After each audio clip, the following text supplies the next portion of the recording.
So this is a Q&A time while you're eating. There's 4 questions in here. The first question: there will be a retreat in a few weeks. Can you please provide more information in regards to format and what to expect?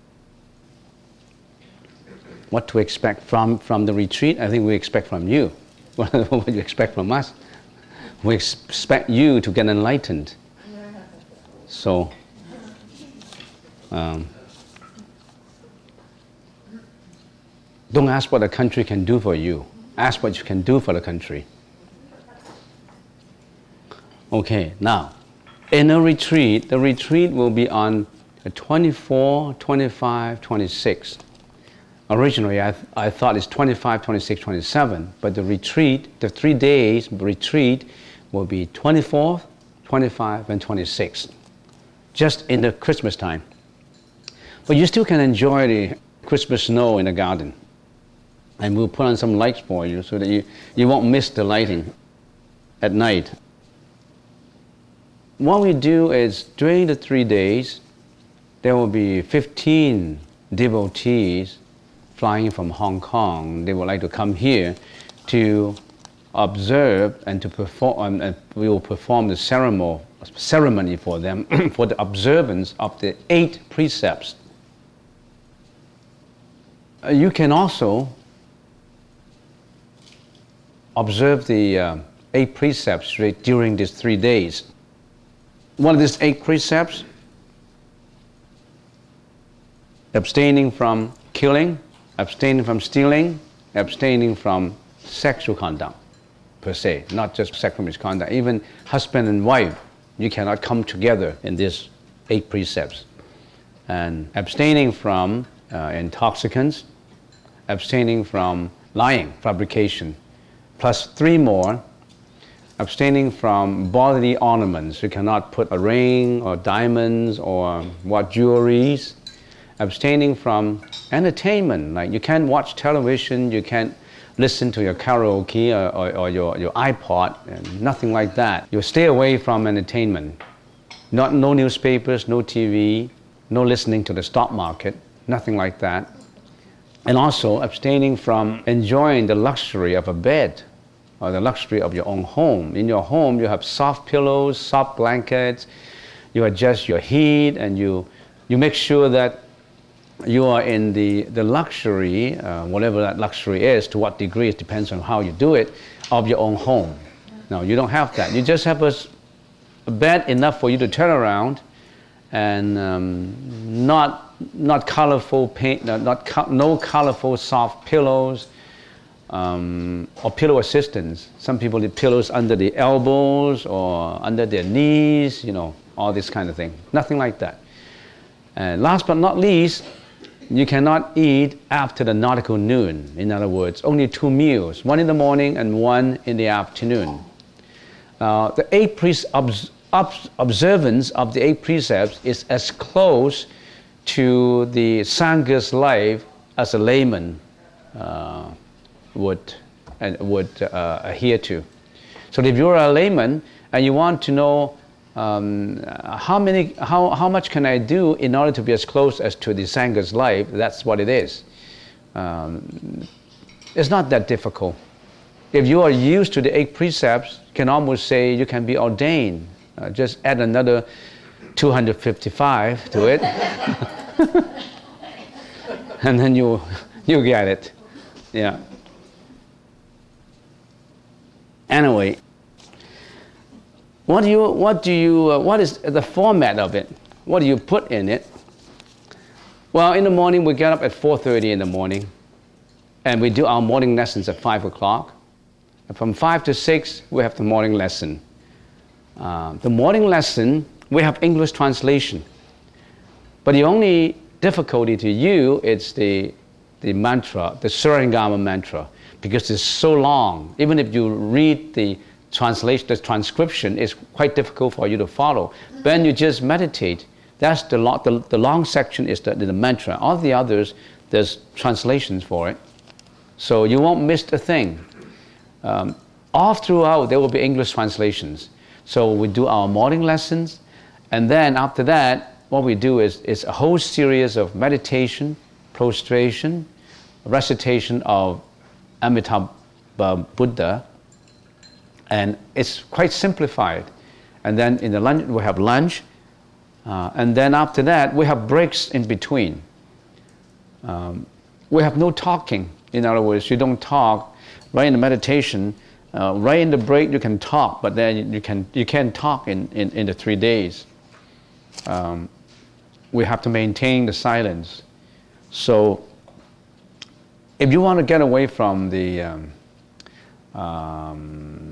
hustle bustle of holiday season around you, you can come for this retreat. You really have to register. If you want to observe the 8 precepts, you have to live in here, but we don't have a lot of residents, empty. So you really have to, we only can take about 10 because we already have 15 from Hong Kong. They already requested for a year ago. They wanted to come here and register a year ago, so we can't turn them down. So we allow 15 vacancies to be filled by the Hong Kong Commerce, and then there's another 10 that we can have, the locals can use up the other 10 vacancies. But if you don't want to live in here, you can come at 9 o'clock. You still can, you don't have to join the morning lesson. You don't have to join from 5 to 7. The whole program is from 5 to 7 p.m. You can come at 9 o'clock and you can leave at 5 o'clock, or you can come for half a day. But it's advisable to come more.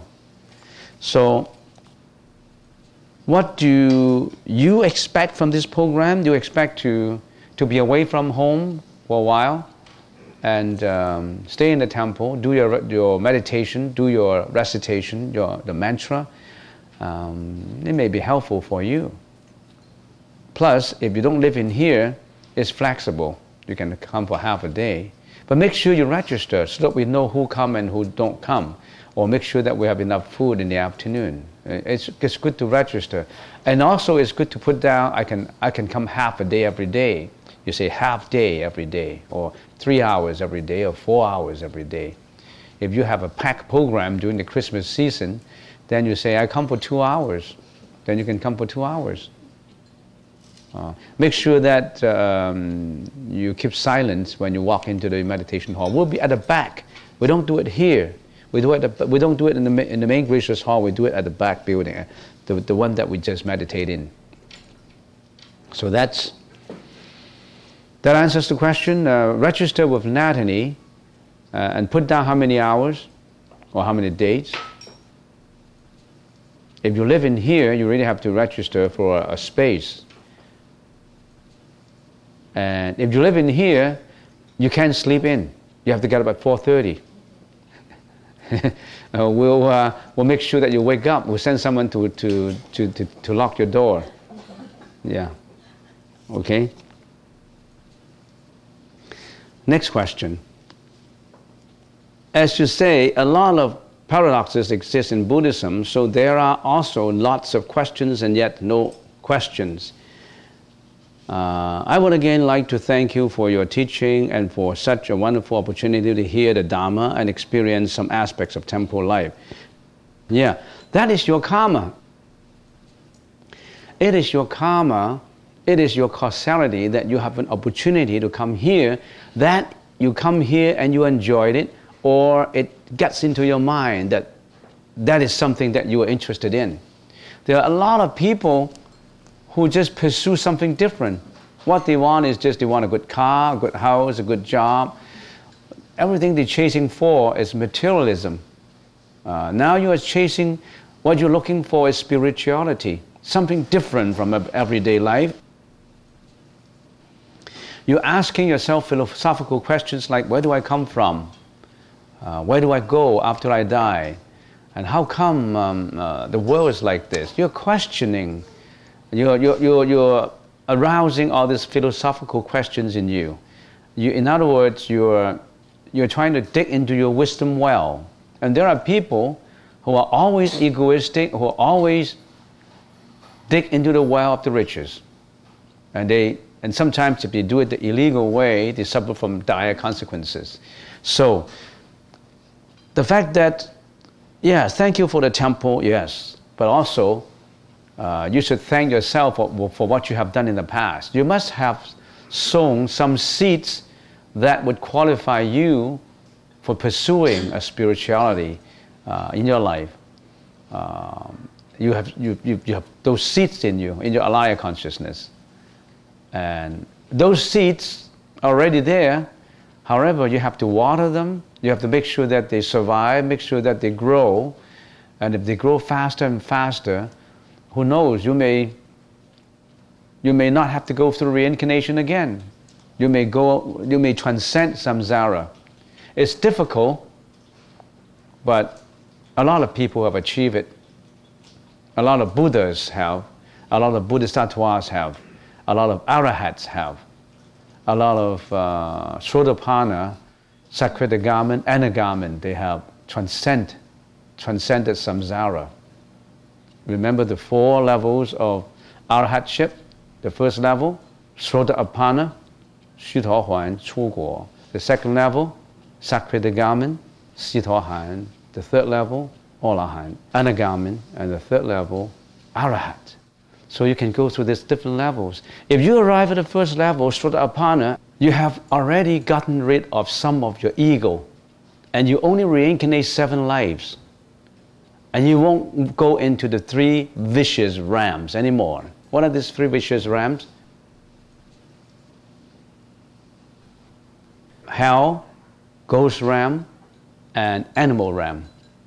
You don't go through them anymore because you have already eliminated a certain part of your ego in your practice. But you still have to come 7 times approximately to practice more before arriving at arahatship. Of course, the second level, you only come back 1 time. The third level, you don't even come back to the world of desires. You are in Rupa Dhatu. There you're meditating until you get enlightenment. So there's so many ways, so many practices to achieve enlightenment. I hope that your seeds will grow. I hope that you will plant more seeds in it. You are pursuing something of the highest wisdom. You're pursuing prajna. You're not pursuing materialistic lifestyle. Where can you get your happiness from? From a materialistic lifestyle? From material? No, you get your happiness from the peace of mind. It does not matter how much money you have, how much reputation, you name it. If you don't have that peace of mind, you don't get your happiness. So Buddhism will help you to achieve happiness at the present life level, and in your next life, you may transcend samsara, transcend life and death. That's exactly what the Buddha is looking for 2,600 years ago. He looked for a way that transcends samsara. No more life and death, no more suffering, not only for himself, for all sentient beings. And he found a way. He found a way, and that way has been passed down to us. But how many people learn it, relatively speaking, because of karma? Because of karma that not many people achieve it. Okay, next question. Would it not be better to be reincarnated into a life of suffering to recognize the true nature of samsara? So what he's saying is, it may be better to reincarnate into a life of suffering, because if I suffer, then I know the suffering, then I know how to get away from suffering. You are right. If you were born in the heavens, you only enjoy happiness. You forget about suffering and you will not learn Buddhism. You would keep on enjoying and enjoying. So there's a danger in going to heaven. Heaven can wait, but don't go there. Don't go there.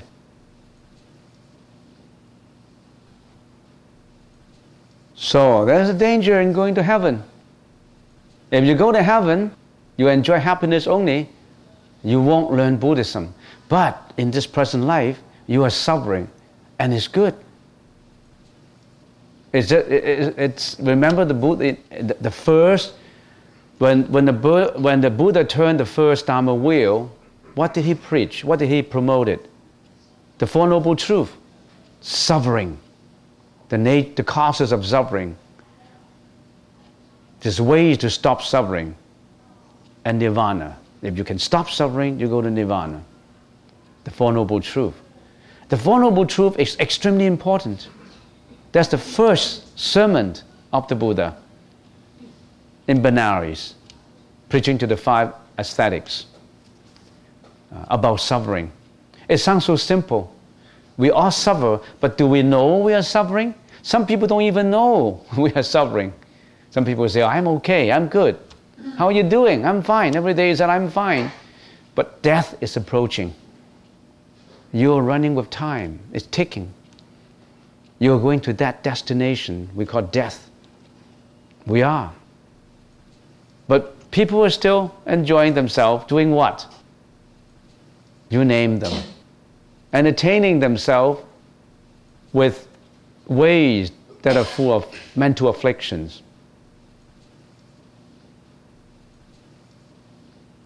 And some of them even committed a lot of sins, a lot of crimes, a lot of actions that would induce more suffering. So if you know suffering, it's good. If you know suffering, then you analyze suffering, you know the nature of suffering, you want to get away from suffering, you learn the method to get away from suffering, you get to nirvana. It's good. So your question, it sounds a little bit of stupidity in saying that you want to come back to suffer, but no, on the other hand, you say, it's good, better than in heaven. Of course, we don't say that because this world is better than heaven, I will do everything to be in this world. I don't want to be qualified for heaven, so I do all the bad deeds so that I don't have to go to heaven. That's not right. There are people, there are sentient beings in heaven who also learn Buddhism. But the proportion is not as high as in here, because they only enjoy happiness. Okay, what are your thoughts next question, what are your thoughts on being an organ donor after one's death? Also, should there be a waiting time before doing this? We already mentioned this a few times. According to the sutra, a lot of sutra mention there should be at least waiting for 7 days before the alaya consciousness left the body. And some sutras say 8 days, but 8 days is more conservative, 7 or 8 days. So if you die, and then if the organ has to be immediately taken out, you may suffer from the pain, and because you suffer from the pain, you could be furious. You may be extremely uncomfortable. That would affect the RAM of where you are going. So it's much better to be after 7 or 8 days before the organ should be taken out. But usually the doctors say if you wait for so many days, the organ is not functioning anymore. It's useless to get it. So I leave that to you. According to the sutras relating to the Bardo stage, when a person dies, there's 49 days he could be in the Bardo stage. There's 7 or 8 days before he leaves the body. He could still stay in the body. So he could still listen, he could still have the feeling. So if you take the organ out immediately, it may affect the feeling of the person who passed away. So, there should be a lot of study concerning that. We're not discouraging people from donating organs, but you really have to consider all this. Last time I talked about that wooden carvings in there. There are 3 lines. I already have finished the first line. Let me just finish it very quickly so that you know what is the meaning of that board. 计功多少量比来处. Take food according to how much merit you have earned, and consider whether you really deserve what you are eating. Consider where from and how this meal finally comes to your table, and do not take for granted that it should be offered to you. In other words, especially if you're a Sangha member, if you don't practice, every day you stay in the temple, you eat in the temple, and you don't practice, we should be ashamed of ourselves taking food for granted that it should be given to you. If you're a layman, of course, you would put your donations so that you don't depend on other people to donate the food for you. You do that, but for the Sangha members, they must practice in order to eat this kind of food. So that's you have to take food. So every time when we're eating food, how can we talk all the time? Because you have to contemplate about how much merit you have. Do I deserve eating this? This is free to me. I can eat it, but should I eat it? I'm not going to accept any gratuity without any reason. Why would I accept gratuity without any reason? If I accept anything from you without a reason, I will have to pay you back. If not this life, could be my next life. I don't want that kind of debt, invisible debt. I don't want to owe you anything. If you owe anybody any money, you have to repay it. If you don't repay it in this life, you'll repay it in your next life.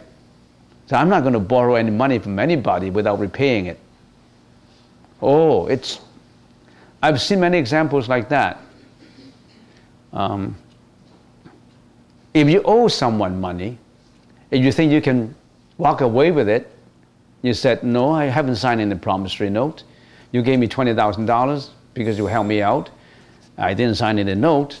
Or your dad gave it to me, and now he passed away, and now you want to look out, you want to get the money back for you. I'm not going to give it to you. I just say, no, I didn't borrow any from your dad. No, I didn't. Have you got any promissory note? And the son said, no, but my dad told me that he should, after he passed away, he should use the money for funeral services, and now I only have $20,000. I need another $20,000 for the funeral service. Please repay me the $20,000. That's what my dad told me before he died. No. No promissory note. You think you can get away with it? You can never get away with it. Next life, there's so many possibilities that you have to repay. You may be his son again. You have to work to repay the $20,000. There's so many causalities in this. You can't get away. It's not arranged by God. It just comes naturally. Nobody can get away with anything. There's cause and effect. So I'm not owing anybody money. If I owe anybody money, I have to repay it.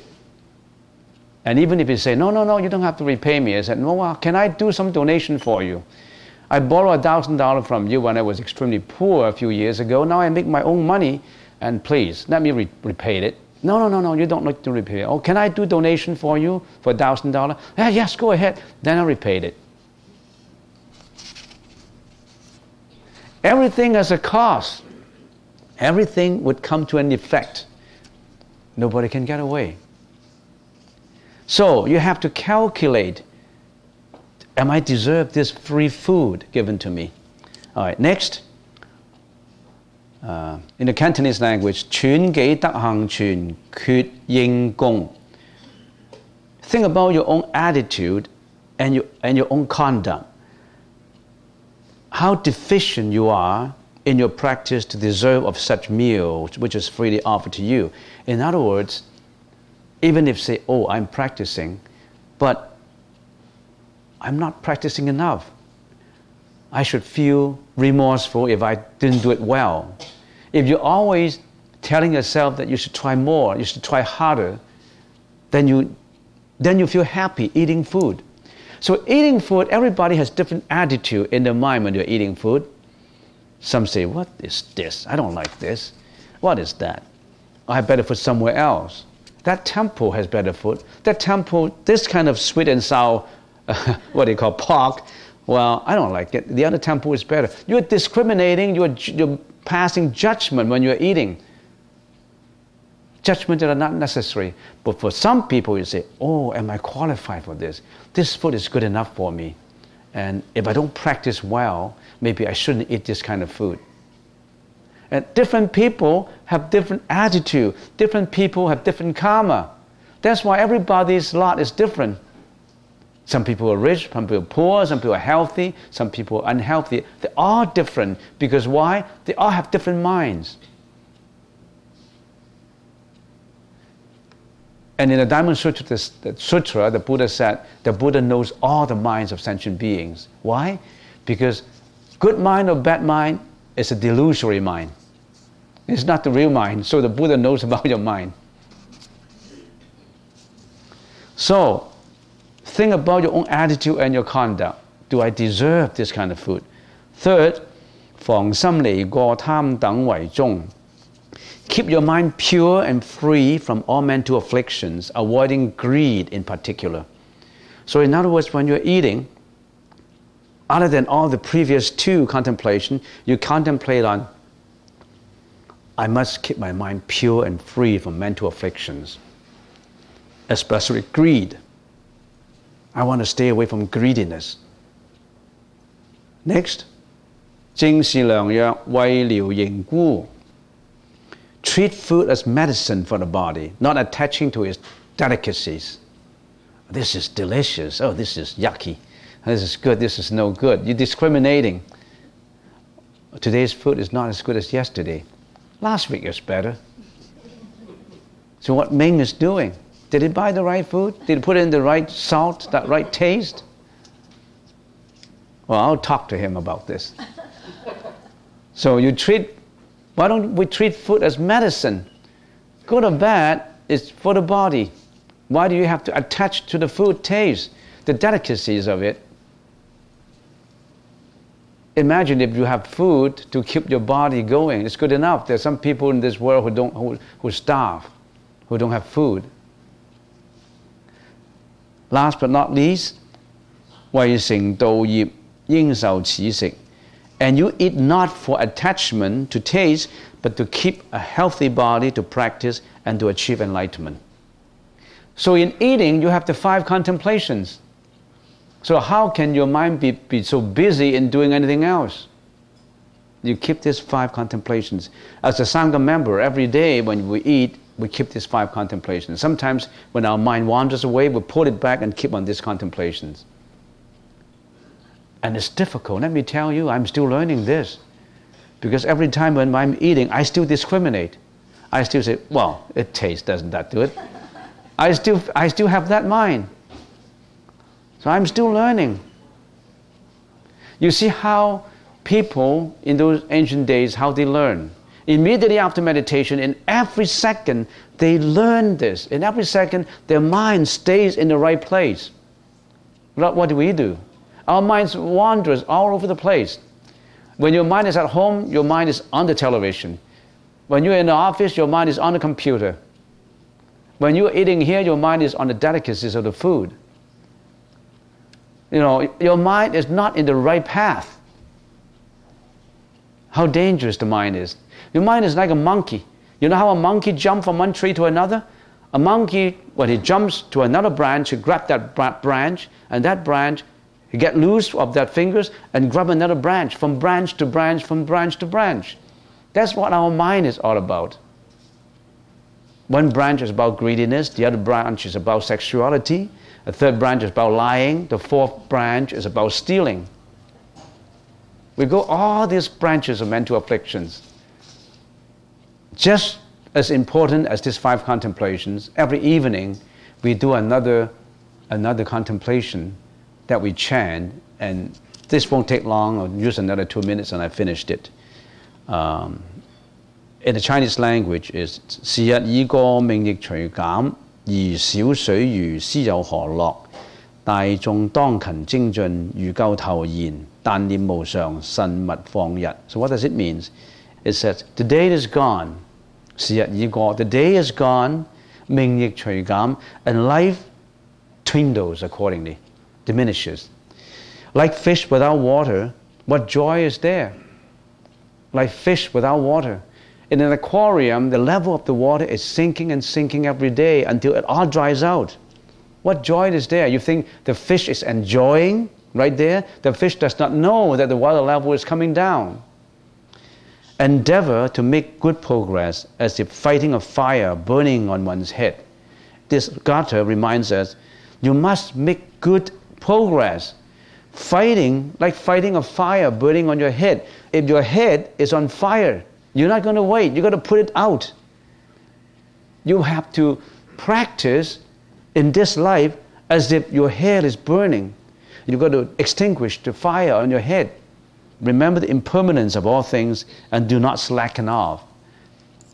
Every day is ticking.